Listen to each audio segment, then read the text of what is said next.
When my son watched his wife shove me to the ground and said nothing, I picked myself up, smiled, and told them I understood perfectly. What they didn't know was that I'd already made a decision that would change everything. I'm glad you're here with me today. Follow my story until the end, and comment the city you're watching from so I can see how far this has traveled. My name is Dorothy, and at 64 years old, I thought I understood what it meant to be a good mother and grandmother. I thought love meant sacrifice without limits. I thought family meant always being there no matter what. I was wrong about so many things, but I was absolutely right about one thing. Sometimes the people who take the most from you are the ones who appreciate you the least. It started on a Saturday morning in April. I remember because the dogwood trees in my front yard had just bloomed, and I was sitting on my porch with my coffee, thinking about how beautiful spring was in North Carolina. My phone buzzed with a text from my son Kevin. "We need to talk. Come over this afternoon. Important family discussion." My stomach tightened, the way it always did when Kevin used that tone. He was 38 years old, married to his wife Brittany for 10 years, and they had 2 children I adored more than anything in this world. My grandson Tyler was 9, and my granddaughter Emma was 6. Those 2 kids were the light of my life. For the past 5 years, I'd structured my entire existence around Kevin's family. After I retired from nursing at 59, I thought I'd finally have time for myself, maybe travel a little, join a book club, learn to paint. Instead, I became the full-time unpaid nanny for my grandchildren. Every single weekday, I drove 45 minutes to their house at 6 in the morning, got Tyler and Emma ready for school, drove them there, picked them up in the afternoon, helped with homework, made dinner, and stayed until Kevin and Brittany got home around 7, sometimes 8, sometimes 9. I did this 5 days a week, 50 weeks a year, for 5 years straight. But that wasn't all. When Kevin graduated from law school, he had nearly $200,000 in student loans. Brittany had another $60,000 from her master's degree in marketing. They were drowning, Kevin told me. They couldn't afford their loan payments and rent and childcare all at once, so I stepped in, the way mothers do. I took over their student loan payments, both of them. Nearly $3,000 a month, coming out of my retirement savings.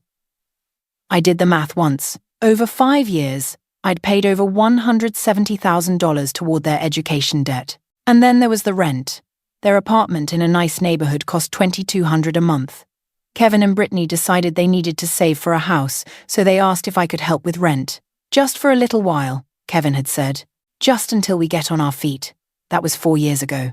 I'd paid over $100,000 in rent for an apartment I didn't live in. Let me be clear, I wasn't wealthy. I had my nursing pension and Social Security, plus the savings I'd built over 40 years of working double shifts and picking up extra hours whenever I could. I owned my small 3-bedroom house outright, the one my late husband Richard and I had bought 30 years ago. That house and my savings were supposed to be my security for old age. Instead, they were slowly draining away to support my son's family. But I never complained. Kevin was my only child, and after Richard passed 8 years ago, he and his family were all I had left. I told myself this was what good mothers did. I told myself Kevin would appreciate it someday. I told myself it was worth it to see my grandchildren every day, to be part of their lives in such an intimate way. I was lying to myself about a lot of things. That Saturday afternoon, I pulled into Kevin's apartment complex and parked in my usual spot. The building was nice enough, red brick with white trim, a pool in the courtyard that the kids loved in summer. I walked up the 3 flights of stairs because the elevator was slow, and I knocked on the door, even though I had a key. This was their home, and I respected that boundary. Brittany answered. She was a pretty woman, blonde hair always perfectly styled, nails always done, designer clothes that I suspected I was indirectly paying for. Her expression was strange, a mixture of determination and something that looked almost like contempt. "Kevin's in the living room," she said. "We've been waiting for you." The way she said it made my chest tight, like I was late, like I'd kept them waiting. I'd been there at exactly 2 o'clock, the time Kevin had specified. The kids weren't there. That was the first thing I noticed. Usually Tyler and Emma came running to hug me the moment I walked in. Today, the apartment was silent. "They're at Brittany's mother's house," Kevin said before I could ask. "We thought it would be better if they weren't here for this conversation." For what conversation? I asked, settling into the armchair across from the couch where they sat together. Kevin looked uncomfortable, but Brittany looked ready for battle. Mom, Kevin began, and I could tell he'd rehearsed this. Brittany and I have been talking about our future, about what we need to finally get ahead, and we've realized that the current arrangement isn't working anymore.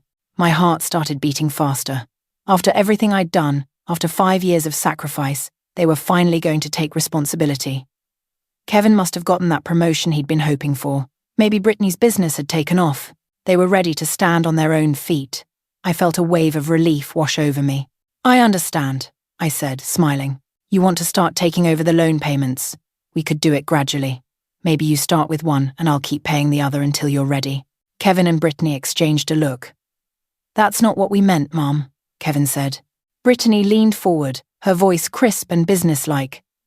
Dorothy, we think it's time you added Kevin to the deed of your house as joint owner, and we'd like you to continue the current financial support while we save for our own down payment. We're thinking another 3 to 5 years should be enough. I stared at her, then at Kevin, then back at her. I was certain I'd misheard. Excuse me? It makes sense if you think about it, Brittany continued. Your house is worth what? $350,000 now? When you pass? It would go to Kevin anyway. This just speeds up the process and gives us some security. Plus, we could eventually rent it out for extra income. I felt like I was having an out-of-body experience. My house, the home Richard and I had worked our entire lives to pay off. The place where I'd raised Kevin, where every room held memories of birthday parties and Christmas mornings and lazy Sunday afternoons. They wanted me to just hand it over. And you want me to continue paying your loans and rent? I said slowly, making sure I understood. For another 3 to 5 years. Kevin finally spoke up.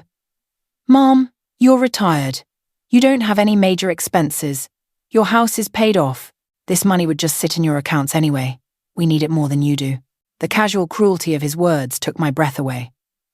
That money wouldn't just sit there, Kevin. That money is my security. My healthcare costs alone could bankrupt me if something serious happens. I'm 64 years old. I need to plan for the next 20 or 30 years. Brittany made a sound of disgust. You're being dramatic. You have Medicare.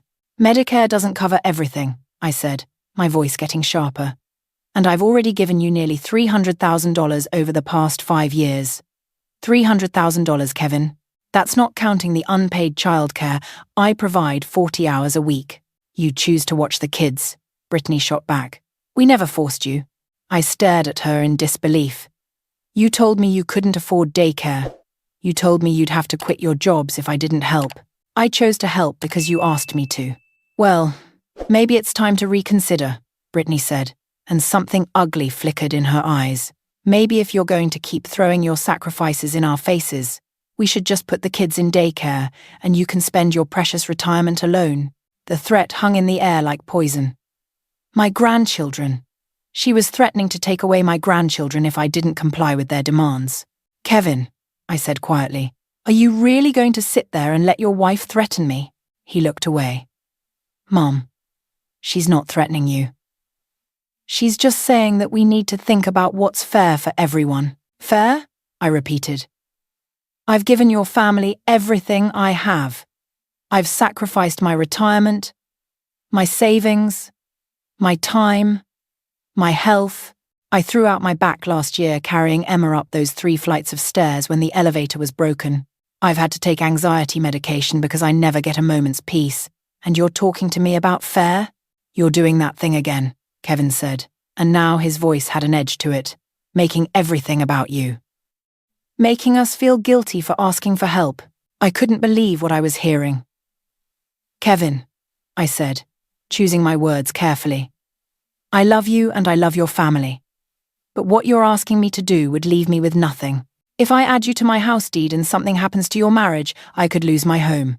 If I keep paying your bills for another 5 years, I'll have depleted my entire savings. I'll be 70 years old with nothing to my name. That's your choice, Brittany said coldly. But just so you know, if you're not willing to invest in this family's future, then maybe we need to invest in other relationships. The kids barely know my mother. Maybe it's time they spent more time with her. My heart shattered into a million pieces.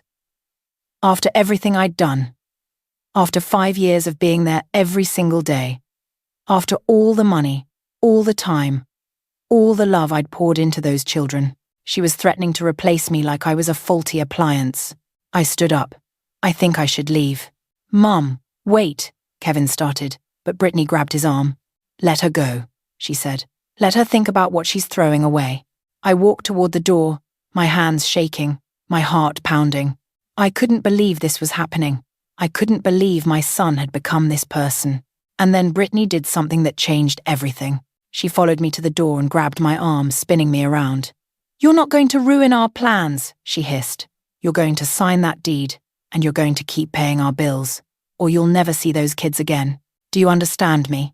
I tried to pull away. Let go of me, Brittany.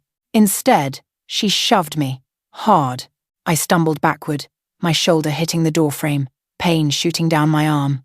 But she wasn't done. She shoved me again, and this time I fell, my hip slamming against the hardwood floor, my head bouncing off the wall behind me. I lay there, stunned, pain radiating through my body. My vision was blurry, and I could taste blood where I'd bitten my tongue. Kevin jumped up from the couch. Brittany, what the hell? But he didn't come to help me. He didn't kneel down to check if I was okay. He just stood there, frozen, looking between his wife and his mother on the floor. She was threatening us, Brittany said, her voice shrill. She was going to cut us off.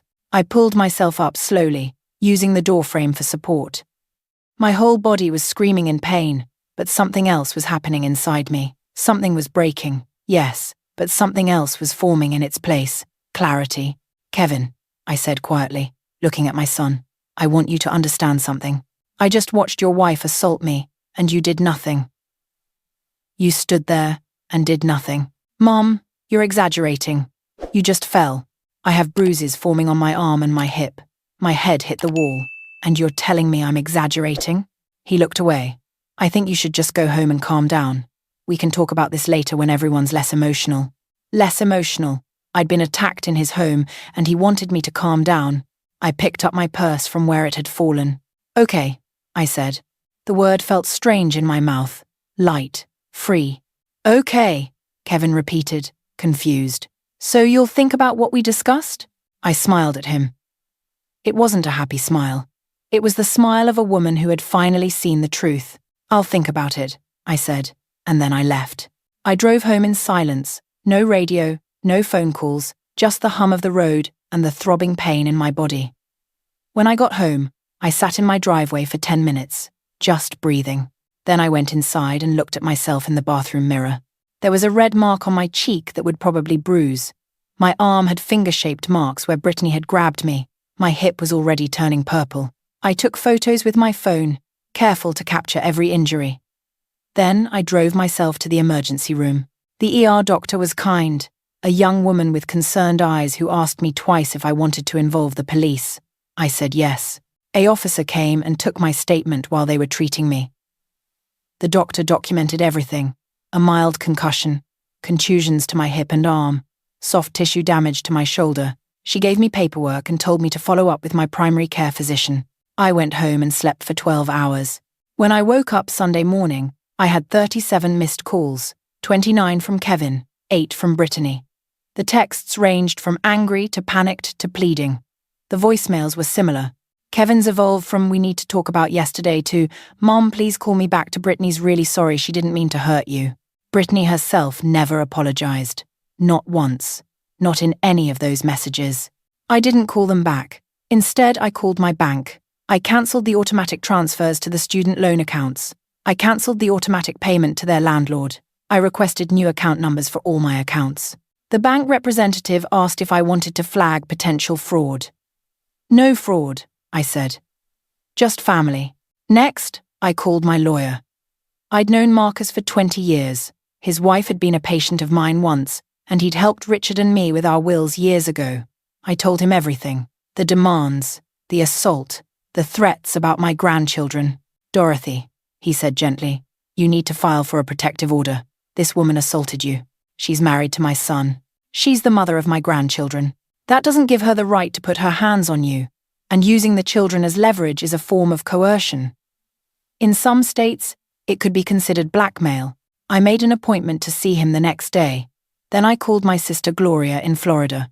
I hadn't talked to her in months because I was always too busy with Kevin's family, too busy driving kids to soccer and dance, too busy making dinners I was too tired to eat myself, too busy being used.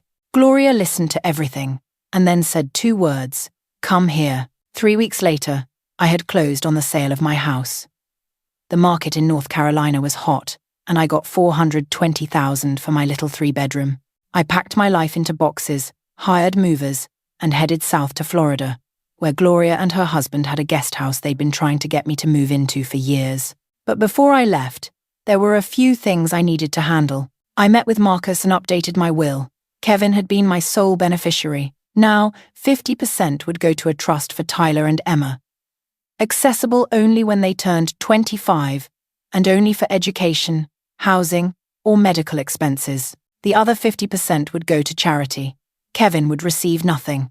I also gave Marcus power of attorney over the children's trust, with explicit instructions that neither Kevin nor Brittany could touch a penny. I filed the police report officially, ensuring there was a record of Brittany's assault. The officer who took my statement looked at my photos, looked at my medical records, and shook his head. "You want to press charges?" he asked. "It's your right." I thought about it. I really did. But pressing charges would mean trials and testimony, and probably seeing my grandchildren dragged into something ugly. So I said no.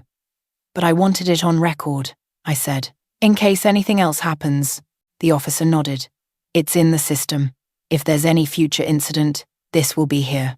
The hardest part was saying goodbye to Tyler and Emma. I couldn't just disappear from their lives without a word. So I called Kevin and told him I was coming to say goodbye to the children. He started protesting, asking about the money, asking about the house, asking about all the things that mattered to him more than his mother's well-being. I hung up on him and drove over anyway. Brittany tried to block the door, but Kevin, perhaps sensing that things had gone too far, pulled her aside. The kids came running like they always did. "Grandma! Grandma!" Tyler threw his arms around me. "Are you coming to pick us up tomorrow?" I knelt down, my hip still aching, and pulled both of them close. "I'm going on a little trip," I said. "I'm going to live with Great-Aunt Gloria for a while." Emma's face crumpled. "But who's going to make us pancakes?" I kissed her forehead. "Your mummy and daddy will take care of you. But I'll call you, okay? Every week. And maybe you can come visit me in Florida. We can go to the beach. Promise?" Tyler asked. "I promise." I stood up and looked at Kevin. He was pale, his eyes red like he hadn't slept. "Mom," he said, his voice cracking. "Can we please just talk?" I thought about all the things I wanted to say, all the years of sacrifice, all the money, all the hours, all the love that had been taken for granted and then thrown back in my face like garbage.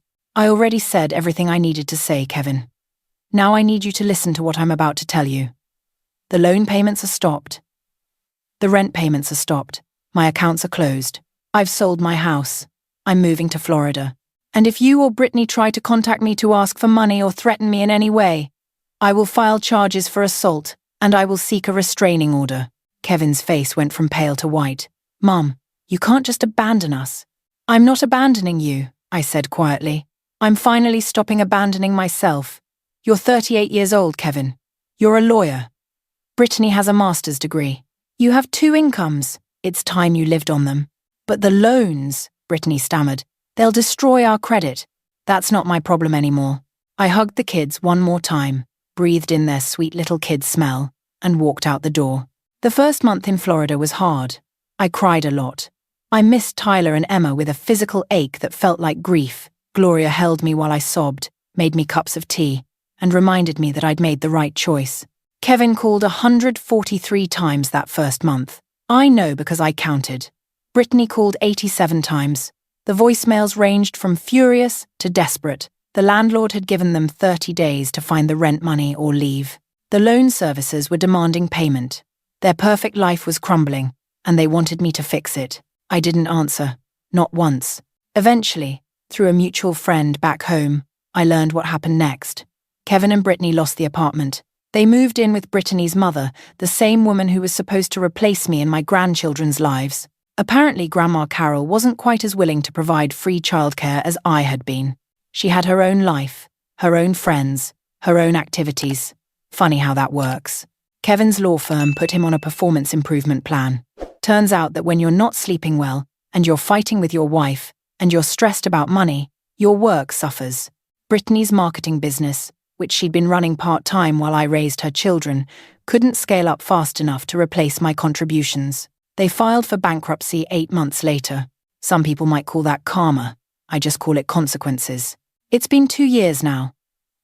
I live in a beautiful little guest house behind Gloria's home. I've learned to paint, like I always wanted. I take yoga classes. I volunteer at a local library, reading to children who remind me of Tyler and Emma. I've made friends my own age, women who understand that retirement is supposed to be for living, not for being used. I talk to Tyler and Emma once a week, as I promised.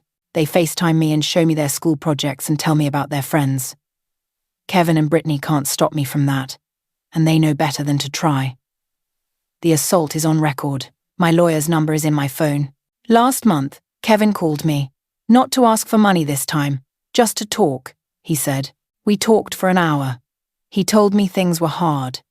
He told me he and Brittany were in therapy. He told me he understood now, at least a little, why I did what I did. He didn't apologize exactly, but he came close. I told him I loved him. I always will. He's my son. That doesn't change. But I also told him the truth. I enabled you, Kevin. For years, I enabled you. I thought I was helping, but I was hurting you. I was teaching you that you didn't have to stand on your own feet because Mom would always be there to catch you. That wasn't love. That was fear. I was afraid of losing you, afraid of losing the kids, afraid of being alone. And that fear made me accept things no mother should accept. He was quiet for a long time. Then he said, "I'm sorry, Mum, for everything." "I know," I said, "and I forgive you." Forgiveness doesn't mean forgetting. It doesn't mean going back to the way things were. It means releasing the anger so it doesn't poison you anymore. I've released mine. What Kevin and Brittany do with their lives now is up to them. As for me, I wake up every morning to sunshine and palm trees. I eat breakfast on my little patio and listen to the birds. I paint pictures of beaches and flowers and occasionally of 2 little faces I carry in my heart. I live on my savings and my pension, which are enough now that I'm not supporting a family of 4. I have peace. Sometimes I think about that Saturday afternoon in April, the way Brittany's hands felt shoving me backward, the way my head bounced off the wall, the way Kevin stood there, frozen, while his mother lay on the floor. And I think about how I smiled and said, "Okay." That was the moment everything changed. Not because I gave up, but because I finally gave myself permission to stop sacrificing, to stop enabling, to stop pretending that love meant letting people hurt me. Now I want to hear from you. Have you ever had to set boundaries with family members who took your love for granted? Have you ever had to walk away to save yourself? Comment below and let me know what city you're watching from. Thanks for listening to my story. And remember, you teach people how to treat you by what you're willing to accept. Sometimes saying okay and walking away is the bravest thing you can do. And sometimes the best thing you can give your children is the chance to finally grow up.